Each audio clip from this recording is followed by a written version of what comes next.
We're back. Hey, thanks for riding with us today. If you've joined us live on our website, we appreciate you. Always looking for some new folks to join with us. You know, tell your friends about it. If you like America's Voice and you listen to what we do, please make sure that you share us with your friends, your neighbors, your circle of influence, your family. Hey, listen, it's time for America to awaken, right?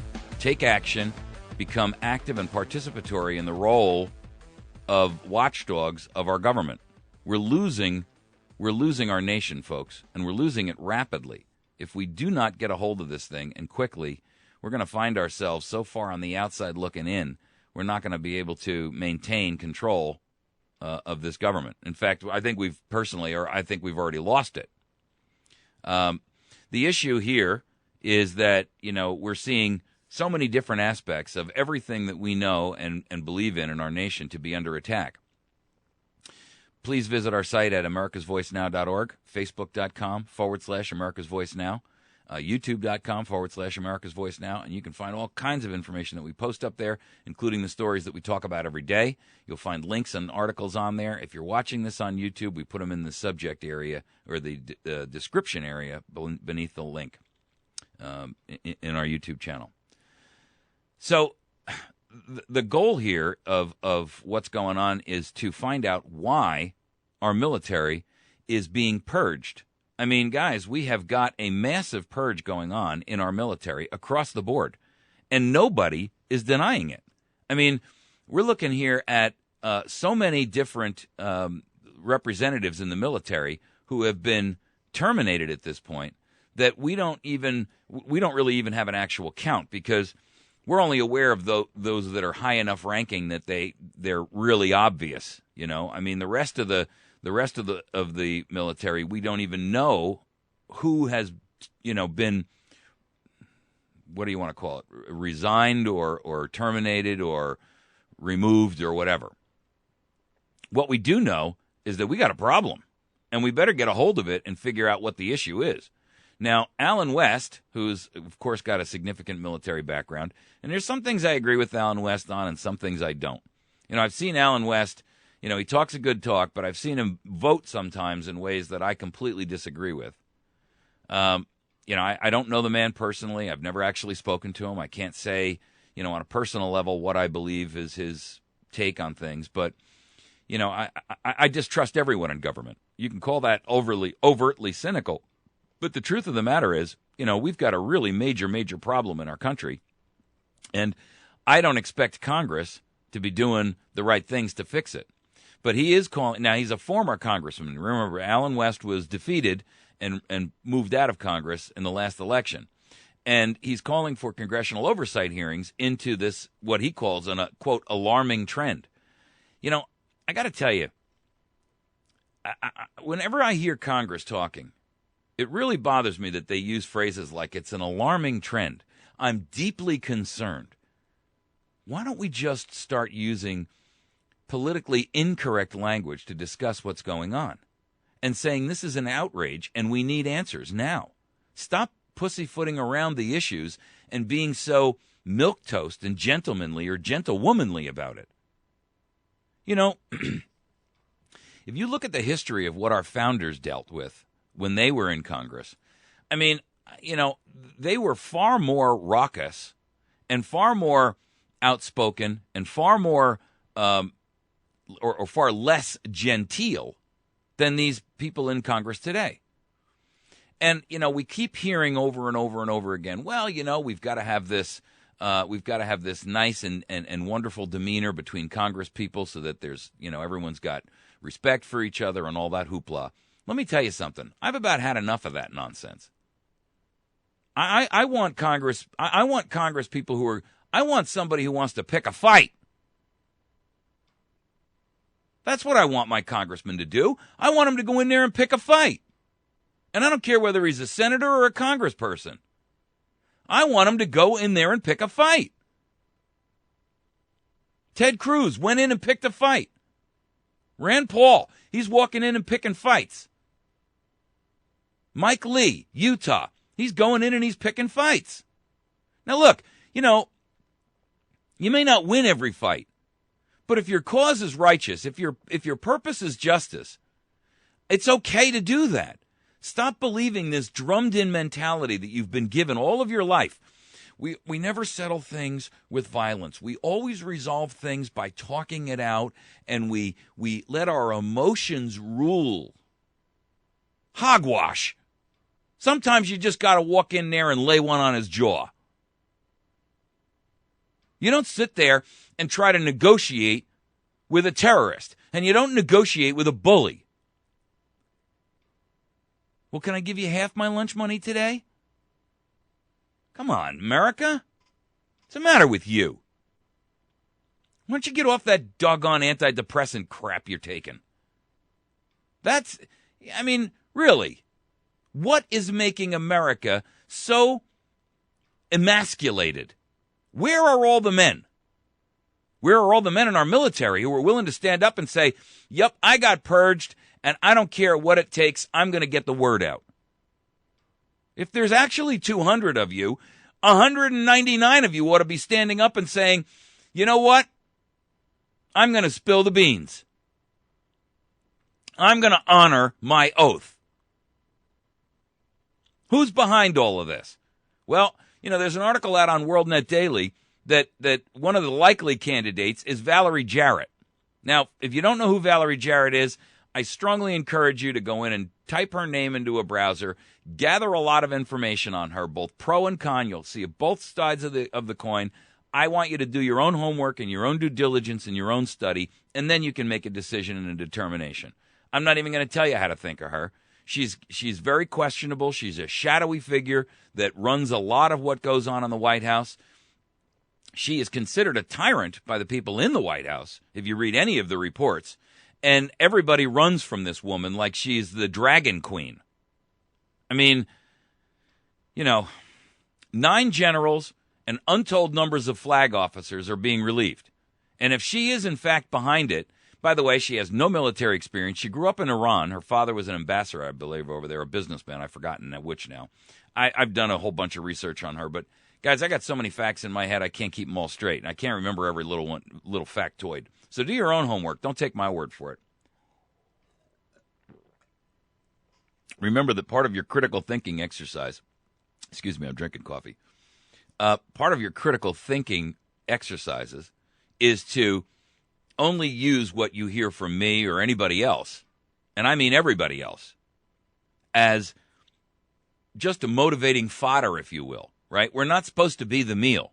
We're just supposed to be the appetite wetting for you.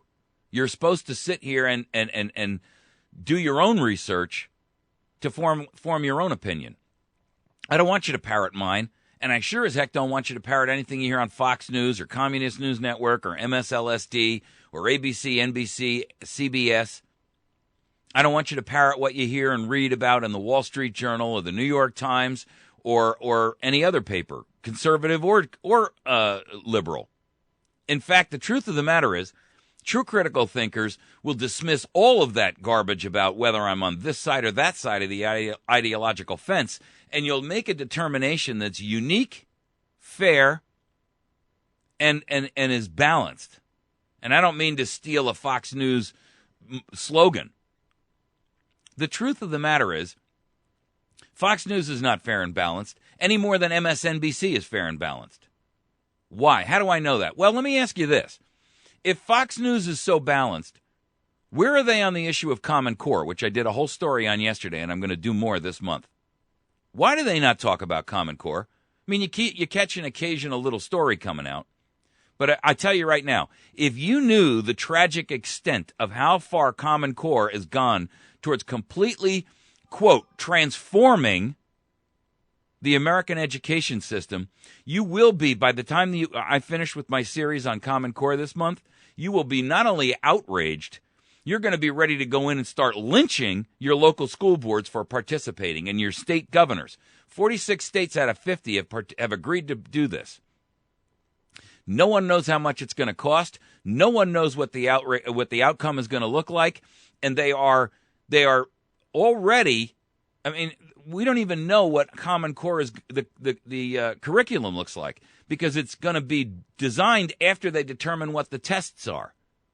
The teachers aren't even allowed to see the tests, folks. The heck does that mean?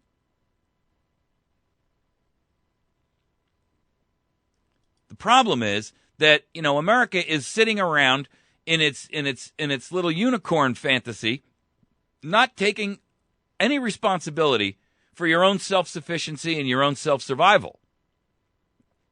And we are in survival mode, whether you agree with it or choose to acknowledge it or not.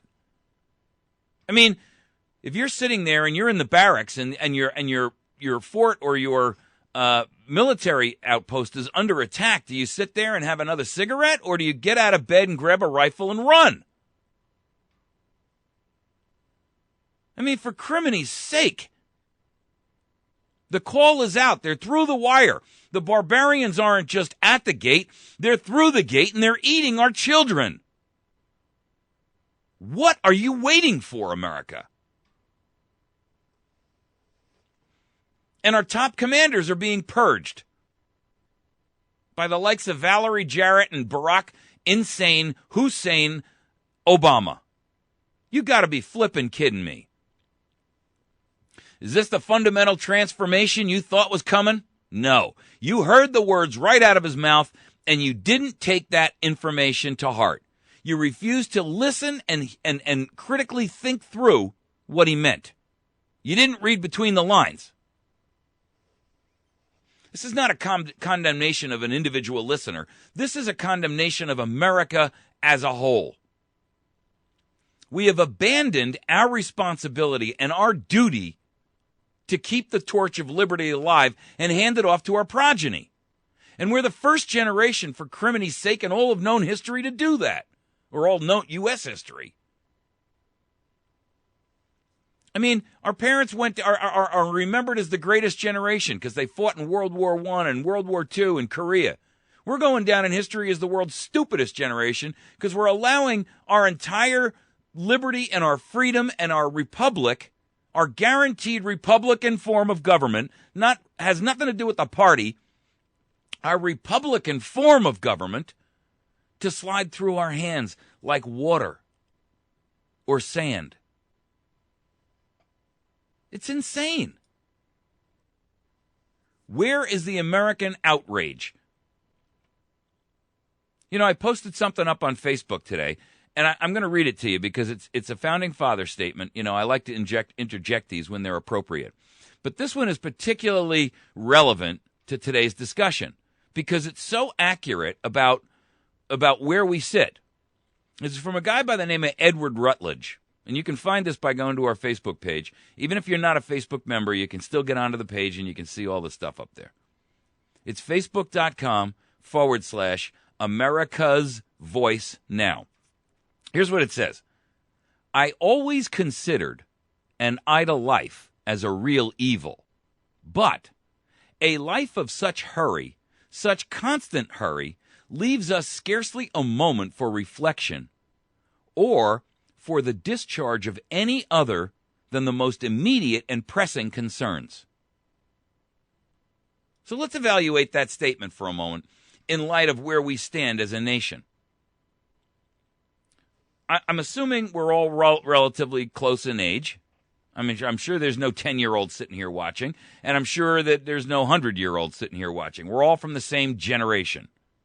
Well, do you remember that when you were a kid that both parents didn't always have to work, or that's kind of when it started? But,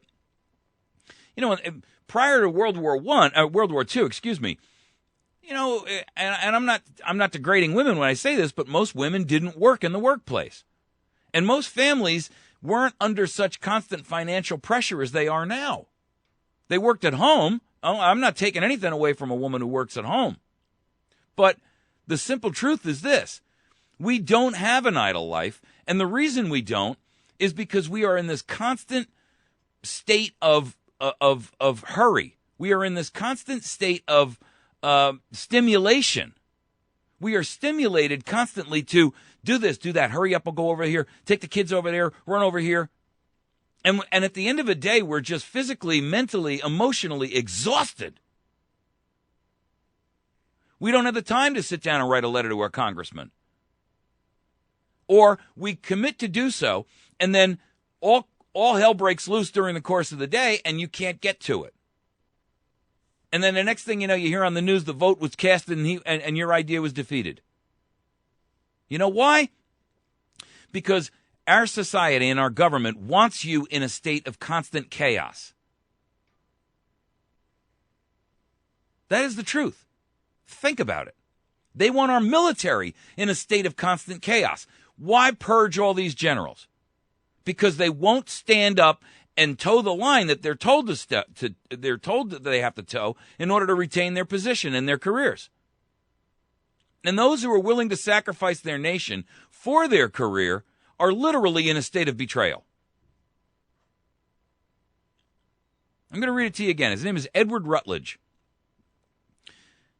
I always considered an idle life as a real evil, but a life of such hurry, such constant hurry, leaves us scarcely a moment for reflection or for the discharge of any other than the most immediate and pressing concerns. That means we're so busy scrambling around trying to pay the bills, we're not paying attention to the fact that literally hundreds of senior military flag and executive officers are being purged out of the military. Listen, that's unprecedented, to use the president's favorite phrase. And it is fundamentally transformative of our military.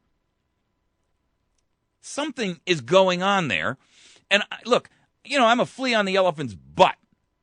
How do I investigate that? I don't have the resources, even as an investigative reporter, to go out there and try to identify that. And neither do you. So we have to rely on people like Congress, who are so corrupted and coerced and co-opted that these guys can't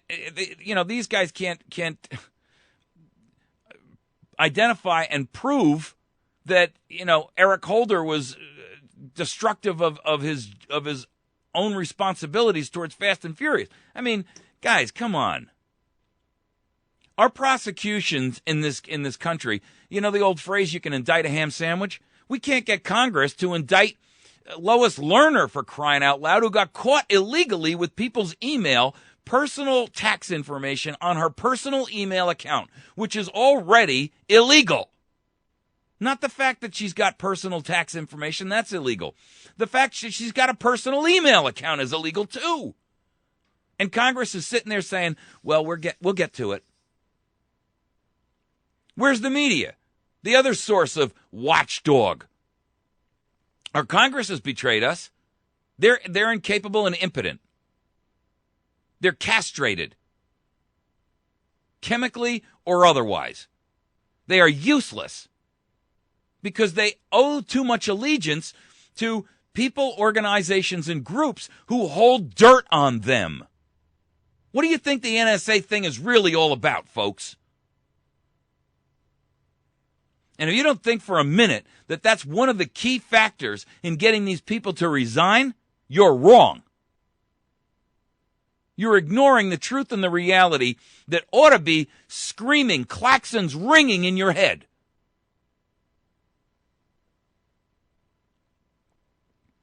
I get it. You're busy. You don't have time for reflection. You don't have time to discharge anything other than the most urgent and pressing need.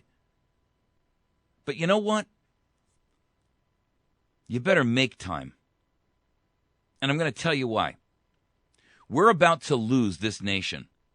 And when we fall into the domestic terrorist activity that this fascist dictatorship has in mind for you, everything that you are scurrying around trying to salvage and save and scrape and hold together is going to be lost. Your freedom of speech, your freedom of religion, the free press, as if there is any more anyway, at least none in the mainstream arena. The alternative media, great. But let me tell you something.